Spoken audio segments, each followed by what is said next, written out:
नमस्कार दोस्तों, मैं अंकुर उपाध्याय स्वागत करता हूं आप सभी का आपके अपने YouTube channel share market analysis में। दोस्तों, जिस खबर के बारे में मैंने आप सभी के साथ मॉर्निंग की पहली वीडियो 10:30 पे डिस्कस किया था कि आज दो बड़ी खबरें आनी है, उनमें से एक बड़ी खबर चाइना से आनी थी। चाइना आज राहत पैकेज अनाउंस कर सकता है और उसको भी हम नजर में रखेंगे। जैसे ही राहत पैकेज आएगा मैं आप सभी के साथ वीडियो शेयर करूंगा। ये सारी चीजें मैंने आप सभी के साथ दिन की पहली वीडियो में ही अनाउंस कर दी थी। दोस्तों, चाइना ने राहत पैकेज या फिर आप कह सकते हैं कि आर्थिक पैकेज अनाउंस कर दिया है, स्टिमुलस जिसे कहते हैं। और इसका इंतजार बड़े लंबे समय से था बड़े बड़े इन्वेस्टर्स को कि जैसे ही स्टिमुलस आएगा चाइना का बाजार ऊपर जाएगा। लेकिन पूरा का पूरा सौदा ही उल्टा हो गया दोस्तों। इसीलिए तो कहते हैं कि मार्केट अनिश्चितताओं का खेल है। यहां पे आप अगर सब एक ही बात करने लगोगे ना तो अगले दिन से कुछ और हो जाएगा आपके लिए, और ऐसे बहुत बार होते हुए देखा है। एक एग्जांपल दूं तो सबने कहा कि डोनाल्ड ट्रंप आने से बाजार बढ़ेगा। जैसे ही डोनाल्ड ट्रंप आए बाजार बढ़ा। अमेरिका 1500 पॉइंट सेंस, अपना भारत में Nifty 1%, mid cap 2%, small cap 2%। अगले दिन से तो बस तेजी तेजी सोच रहे थे, उसका बिल्कुल अपोजिट।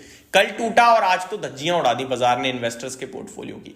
तो वन साइडेड कॉल करोगे ना आप पिटोगे ही पिटोगे। आप पूरा शॉर्ट हो जाओगे, सब खत्म बाजार, आप तो गया, अगले दिन ही तेजी दिख जाएगी आपको। तो ये होता रहता है मार्केट में। वापस से टॉपिक पे आता हूं दोस्तों।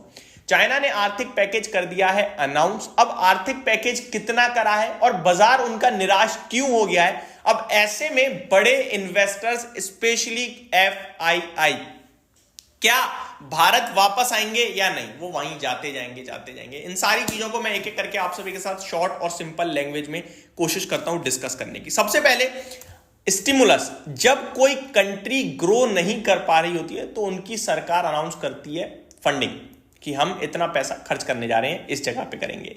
उसे कहते हैं एक आर्थिक पैकेज टाइप। अब ऐसे ही चाइना की गवर्नमेंट ने देखा कि उनकी इकोनॉमी बड़ी स्लो ग्रो हो रही है और बहुत लंबे समय से एक बात भी चल रही थी कि भैया आर्थिक पैकेज लाओ। तो खबरें उड़ी कि आ सकता है आर्थिक पैकेज, जिसकी खुशी में आपका शंघाई अगर आप देखोगे तो भाग गया।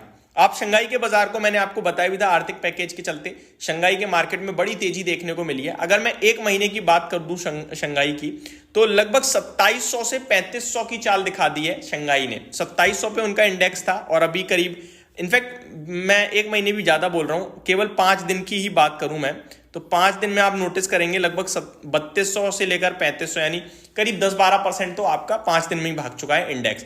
लेकिन आज जैसे ही आर्थिक पैकेज अनाउंस हुआ, ऊपर से गिर गया चाइना का बाजार। ऐसा क्यों हुआ दोस्तों? जिस चीज का इंतजार था उसके आते ही आप क्यों टूट गए, इस पे भी आऊंगा। लेकिन उससे पहले तो सबको अनुमान था कि आर्थिक पैकेज आएगा और चाइना रिवाइव करेगा। तो एफआईआई ने भारत के मार्केट्स में सेलिंग शुरू करी और चाइना में निवेश करना शुरू करा। ये एक सबकी सिंपल लैंग्वेज बन गई। ये एग्जैक्टली लिखा नहीं है कहीं ऐसा हो रहा है, लेकिन सबने यही बोलना शुरू करा। फिर एक सवाल आप लोगों के दिमाग में शायद हो सकता है कि हमारे ही बाजार से क्यों बेच रहे हैं वो। तो इसका जवाब मैं दे सकता हूं। भारत का मार्केट सबसे लिक्विड मार्केट है। आप कितना भी माल यहां बेच सकते हो और कितना भी खरीद सकते हो, मिलेगा भी पूरा और बिकेगा भी पूरा। बहुत ही ज्यादा इक्विटी को लेकर यहां पे प्यार है लोगों के मन में, तो इजीली आप ट्रेड कर सकते हो। तो उन्होंने कहा कि यार वैल्यूएशन भी थोड़े से भारत के महंगे से दिख रहे हैं और प्रॉफिट्स भी अच्छा बन रहा है, तो यहीं बिकवाली शुरू कर दो। ऊपर से हमारी अर्निंग्स भी टूट गई इस बार। तो उन्होंने भारत से तो पैसा निकाल लिया। भारत से पैसे निकालने के पीछे दो रीजन हो सकते हैं। एक, सबसे ज्यादा लिक्विड है, दूसरा वैल्यूएशंस भी महंगे, और एक एडिशनल नंबर्स भी इनके खराब ही आ रहे हैं। तो उन्होंने बेच दिया। अब पैसा लेके कहां जाए? पैसा उन्होंने कहा कि भैया चाइना एक तो वैल्यूएशन में बहुत सस्ता हो रहा है, 100 रुपए की चीज 40-50 रुपए में मिल रही है, ऊपर से आर्थिक पैकेज आ सकता है बड़े लंबे समय बाद, तो यही खरीदारी करना बनता है। तो चाइना में पैसा डंप किया गया ऐसा माना जा रहा है। लेकिन इन सबको बड़े बड़े लोगों ने नाम दिया टैक्टिकल मूव, यानी कि ये थोड़ा सा टेक्निकल बेसिस पे जा रहे हैं, कुछ एक चीज को प्ले कर रहे हैं और प्ले करके वापस आ जाएंगे। और जब वापस आएंगे तो वापस भारत में ही आएंगे, क्योंकि ये लॉन्ग टर्म स्टोरी है। तो ये सारा चीज हुआ था। तो बाजार भी चाइना का 2700 से इंडेक्स 3400-3500 हो गया, ऑलमोस्ट 800 पॉइंट हो गया, more than 20% with in a month हो गया आपका, जो भागता हुआ दिखा शंघाई। लेकिन आज आया आर्थिक पैकेज। पहले मैं आर्थिक पैकेज की डिटेल दे दूं। $1.4 ट्रिलियन का आर्थिक पैकेज आया, राहत पैकेज। डेट स्वैप स्टिमुलस था ये दोस्तों, कर्ज के लिए था ये, ठीक है। अब इसके बाद बाजार क्यों गिरा? क्योंकि बाजार कह रहा है ये छोटा है आर्थिक पैकेज, इससे कुछ नहीं होने वाला। और बड़ा लाने की उम्मीद थी मार्केट को। तो ये चीज बाजार को पसंद नहीं आई, इसीलिए शंघाई ने आज जो 3500 का हाई लगाया था वहां से 3452 करीब 1.5% घटकर बंद हुआ। अगर एट द एंड भी बात करूं तो लाल निशान में बंद हुआ है आधे %। ऊपर से देखा जाए तो 1.5% घटा है, और अगर नेट देखूं तो आधा % घटकर बंद हुआ है। अब यहां पे लिखा क्या है वो पढ़ता हूं मैं एक बार। China unveils 1.4 trillion debt refinancing program to tackle local government debt and supporting its slowing economy.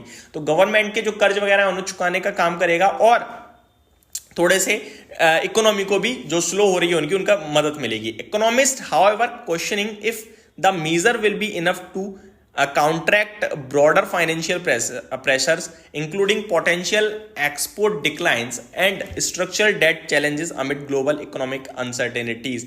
मैं आपको बताना चाहूंगा दोस्तों, यहाँ पे वर्ड्स भी आई थिंक लिखे हैं क्लियरली, मैं अभी चेक किए थे मैंने कि ये थोड़ा सा अनुमान से कम है, तो ये चीज बाजार को आई थिंक थोड़ी सी कमजोर लग रही है। चेक करते हैं यहाँ पे लिखा हो तो अभी मैं दिमाग से मतलब वो कौन सी लाइन थी वो मैं चेक नहीं कर पा रहा हूं, बट यहां पढ़ते हैं। Overall the market could be disappointed by the lack of new stimulus. आप यहां पे पढ़ सकते हैं, ये ब्लूमबर्ग कोटेड सिया जिया जी, head of research at Credit Agricole CIB। तो इन्होंने लिखा है कि ये डिसअपॉइंट हुआ है थोड़ा सा, क्योंकि न्यू स्टिमुलस जो है वो थोड़ा सा कमजोर है, थोड़ा कम है जितनी अनुमान लगाया जा रहा था।